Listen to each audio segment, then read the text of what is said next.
I'm sure napakahirap sagutin para sa mga politicians o sa mga nakaupo. Yung sinasabi ko nga na lagi na, yung I hate corruption. Kaya mo bang sabihin yun? Oo naman. I hate corruption. I really hate it.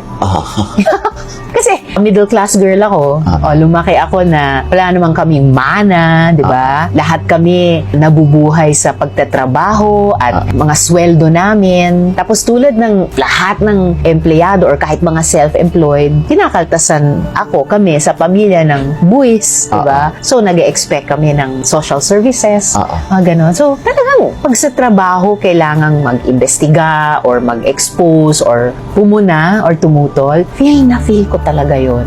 Kasi hello, di ba?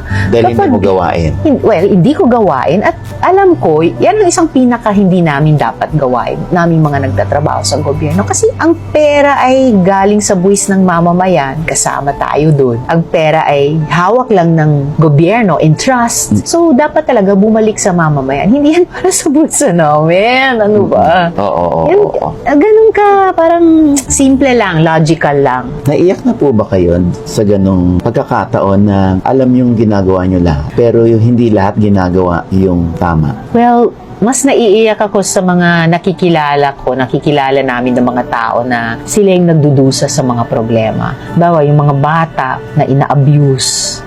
Diyos ko, hindi mo ma-imagine, di ba? Lalo na pag kung sexual abuse, hindi sila pinapayagang mag-aral, iniiyakan nila na 12 taon na siya, hindi pa marunong magsulat. Yun yung pinaka nakakaiyak talaga. Yung ma-meet mo yung mga tao na dumadaan sa ganyang mga matitinding issue. Pilipinas at mga minamahal kong taong bayan, mari po kayong mag-comment sa baba. Ang inyong komento, reaction at suggestions ay lubos namin kinatutuwa. Sa pamamagitan ng inyong komento, reaction, at suggestions ay nagkakaroon tayo ng pagkakaisa para ipaglaban ang ating mga karapatan.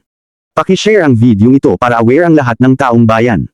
Share lang tayo bilang protesta, at hanggat aabot sa kinauukulan at mapuno ang kanilang screen. Huwag mong kalimutang mag-subscribe sa YouTube channel, Partneil TV channel, at Partneil TV channel 2. And follow my FB account, Twitter, Instagram, at TikTok.